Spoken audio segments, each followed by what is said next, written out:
Assalamualaikum warahmatullahi wabarakatuh. Berjumpa kembali dengan Romlia Pratama. Teman-teman sahabatku semuanya, gimana kabar kalian? Mudah-mudahan kalian semuanya baik-baik saja beserta keluarganya di sana.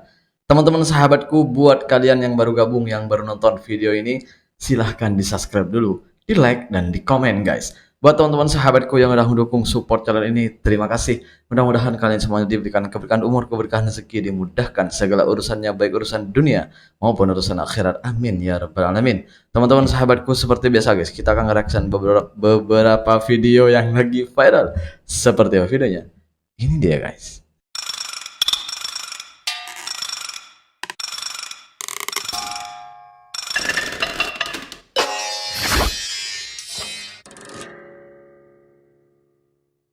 Ini dia guys. Apa ini?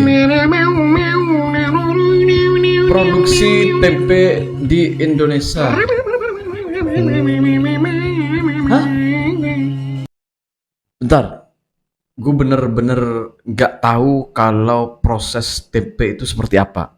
Bener, walaupun gue orang Indonesia dan ada beberapa di sini tuh yang membuat tempe, tapi gue nggak tahu proses buat tempe itu guys. Bener, nih gue sumpah nih, gue nggak tahu nih. Ini baru sekarang ini gue tahu guys. Ini siapa yang kirim nih? Yang nge-tag gue siapa nih?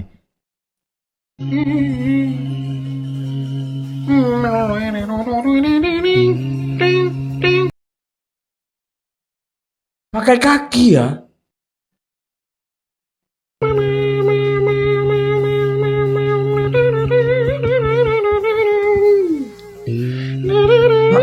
Yang bener. Masa iya buat tempe gini guys ya? Bener, gue buta masalah ini. Gak. Allah. Bentar, kok macam di India ya? Di India kan gitu ya? Di orang-orang India itu kalau buat sesuatu, buat makanan itu kayak gini ya? Ini beneran, ini buat tempe kayak gini, beneran ini. Ini gue gak tahu bener-bener. Gue orang Indonesia dan ada beberapa di kampungku itu yang jualan macam ini, buat tempe sendiri terus dijual ke orang-orang kampung macam itu. Bener, gue baru sekarang ini tengok pembuatan tempe itu bener-bener kayak gini, bener. Sumpah gue baru tahu guys. Allah. Aduh. Di Malaysia kayak gitu enggak sih? Karena gue bener-bener nggak tahu. Di Malaysia pun selama gue ada di Malaysia gue nggak pernah tahu orang buat tempe itu kayak gimana. Bener. Buat kalian tolong tulis di kolom komentar karena gue bener-bener gak tahu guys. Wah, jorok banget ya kalau kayak gini caranya ya. Kita lanjut dulu guys. Ini apa ini?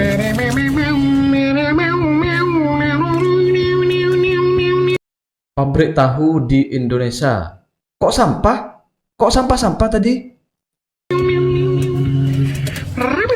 Hah? Sekotor ini guys.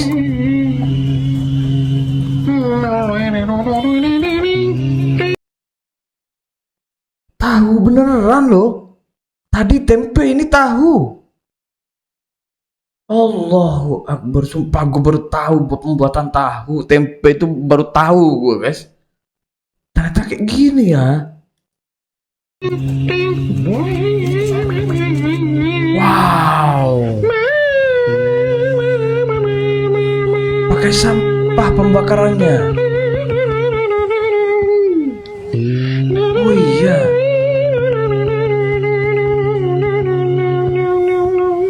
Wah, tahu beneran. Kirain. Allahu Akbar, ternyata gini pembuatan tahu. Tempat pembuatan tahu tuh kok gini ya. Wah, kok kotor banget sih. Emang bentar. Ini dari Kementerian Kesehatan itu memang nggak ada cek tempat-tempat pembuatan seperti tahu, tempe atau pembuatan makanan-makanan lainnya itu nggak ada cek, nggak ada dicek ya. Kalau setahu gue, kalau di Malaysia itu kedai aja, karena gue pernah kerja kedai dulu, di kedai aja atau restoran gitu, itu sering gitu orang-orang dari Kementerian Kesehatan itu ngecek ke sana, datang ke sana untuk memastikan tempat itu bersih atau tidak. Ini makanan loh. Masa ya di Malaysia pastinya lebih bersih dari ini dong. Soalnya di restoran aja itu harus benar-benar menjaga kebersihan. Karena orang-orang dari Kementerian Kesehatan tuh selalu datang gitu untuk cek benar atau tidak, bersih atau tidak gitu. Ini di Indonesia ada nggak sih yang ngecek ke tempat-tempat pembuatan makanan gitu, seperti tempe, tahu dan lain-lainnya itu? Ada nggak sih? Gue baru tahu gue guys, tempat pembuatan tahu dan tempe itu semacam ini ternyata ya. Allah, lanjut guys. Ini apa ini? Kontraktor minta maaf setelah bongkar drainase yang 2 tahun belum dibayar oleh Pemkot Pekanbaru. Kenapa dibongkar? Aduh, belum dibayar, Pak, belum bayar. Kalau belum bayar boleh dibongkar ini? Tak boleh lah. Ya, itu nggak Ini pasti, fasilitas umum nih Pak. Walaupun Bapak mengerjakan, tak boleh lah seperti itu. Ya, saya minta kepastian sih, Pak. Gimana kok sampai sekarang belum ada kepastiannya? Kan lagi diproses semua. Belum habis tahun ini lagi Pak. Ya, kita nggak tahu kok mau prosedur, nggak tahu, Pak. Yang penting kita kerja personal, kita buat. Bapak ada komunikasi sama beliau? Udah kok informasi. Apa katanya? Mana saya disuruh. Apa katanya? Ya, tunggu tuh, namanya barang kita kerjakan kita bukan Ya, kita nggak kan kerjakan, bukan gitu kan. berproses semua Pak. Punya Bapak aja. Enggak, betul, Pak. Ya, Bapak, betul Pak sendiri. Tapi ini fasilitas umum Pak. Kalau sudah Iya, si bapak itu juga tahu itu fasilitas umum. Kalau sampai 2 tahun nggak dibayar, terus kayak si bapak ini mau bayar pekerjaannya itu pakai apa? Itulah malasnya ya. Malasnya orang-orang kita itu mau kerja sama negara tuh kayak gini. Malasnya tuh kayak gini. Sampai 2 tahun, coba bayangin. 2 tahun nanti mau makan apa? Pekerjanya. Pekerjaannya itu mau makan apa? Lagian si bapak ini akan bayar pekerjanya itu pakai apa? Coba bayangin guys, 2 tahun nggak dibayar. jadi dia tuh nggak ada lagi bongkar-bongkar Pak. Ya, betul. Ya. Gua bilang, Bang. Ya. Ya, kita kewajiban pemerintah saya buat. Nah, Ya, tapi tahu juga kita kan. iya betul Bapak juga. pasti tunaikan. Kan Bapak kerjakan tahun 2024 kan? Betul, Ya, ya. tunda bayar kan, sama lah, semua kan tunda bayar Pak, diproses semua tunda bayar. Ini maksud saya, jangan kerja-kerja Bapak seperti ini merusak kita udah buat semua nih. Udah kita proses semua, kita prioritaskan tunda bayar kan. Cuman kan bertahap, nggak semua uang kita nggak sekali datang Pak. Hari ini uang masuk, ada bayarkan, sebagian tunda bayarkan, berproses semua. Tapi yang Bapak lakukan ini melanggar hukum nih Pak. Ini ada tindak pidananya. Ini Bu Polsek, ada nggak Bu pidana? Itulah negara, seenaknya aja sama masyarakatnya. Kalau negara yang buat seperti ini membuat orang kelaparan, nggak pidana hukum itu. Coba, ada nggak sih undang-undang yang mengatur itu? Kalau nggak ada, berarti negara ini nggak adil dong sama rakyat kecil. Nanti negara seenaknya aja, nggak gaji orang, menunda-nunda gaji orang. Coba bayangkan. Setahu gua tuh berapa tahun kerja kontraktor di Malaysia, gua tuh nggak pernah digituin sama orang-orang sana guys. Pernah gua kerja di kerajaan, punya kerajaan ya, buat renovate punya kerajaan. Enggak tuh, nggak kayak gini. Ini punya kerajaan, ini punya negara, sama-sama punya negara. Gue nggak pernah diperlakukan seperti itu di Malaysia, bener. Gue orang asing di sana loh, tapi gue nggak pernah diperlakukan seperti itu. Sampai nggak digaji sampai 2 tahun nih, bayangkan. Nggak dikeluarin duitnya sampai 2 tahun. Jangan hanya menghitung pelanggaran hukum dari rakyat kecilnya, tapi hitung juga pelanggaran hukum yang dilakukan oleh negara kepada masyarakatnya. Masa ya masyarakat mau dibiarin kelaparan sedangkan negaranya mau ambil enaknya aja gitu? Patutlah bapak ini marah. 2 tahun coba, bayangkan. Bangunan sudah siap, nggak dibayar. Lanjut guys. Mau Ini bebas apa itu ini? kenapa?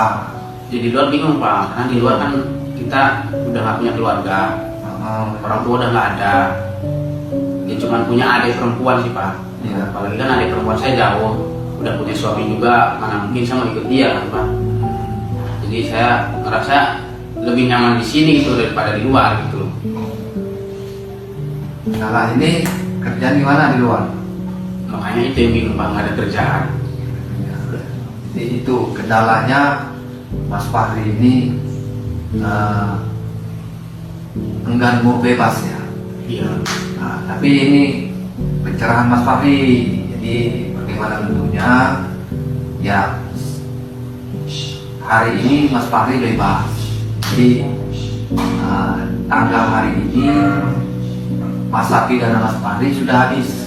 Jadi Mas Fahri tidak bisa lagi ditahan ataupun menjalankan pidana di lapas Kota Bumi. Jadi Mas Fahri harus bebas. Tidak mau bebas karena kalau mau pulang pun dia sudah tidak ada keluarga. Yang paling menohok itu guys, dia bilang di luar pun gimana, nggak ada kerjaan, nggak punya kerjaan.